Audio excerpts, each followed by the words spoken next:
Now, with more on some of the big historical windstorms that Tulsa has seen in the last few years, and through our rather storied severe weather history, our team coverage continues with certified meteorologist Mike Grogan.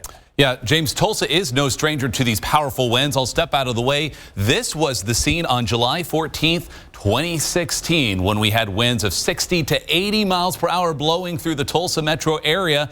This caused also quite a bit of damage here about 7 years ago.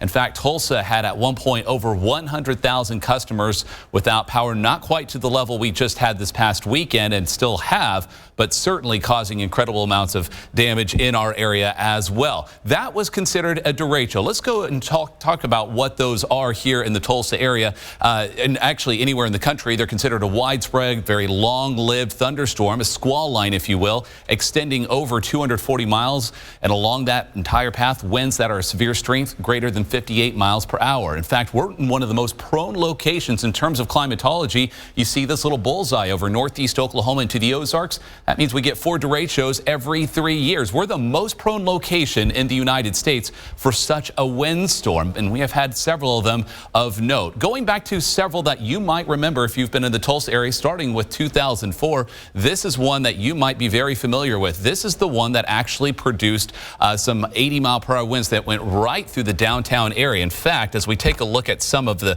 stats on this, we ended up with winds that caused some significant issues in places like the City Hall area. You might remember that. We also were dealing with winds that were very strong in June of 2006. But this was a microburst. This was not a derecho. You might remember that being the one that folded the Bell's Ferris wheel at the old amusement park here in Tulsa. And then July, more recently, 23rd of 2013, 10 years ago, we had significant winds that pushed through the city of Tulsa, 90-mile-per-hour winds throughout the city, and significant damage in many areas. And of course, we ended up with many areas dealing with some significant issues from there as well. In fact, that last windstorm in 2013 was the one that caused our highest wind gust at Tulsa International Airport up until Saturday night, Sunday morning, when our gust topped out at 77 miles per hour, beating that year out by 1 mile per hour. James, I'll send it back to you for a much calmer forecast.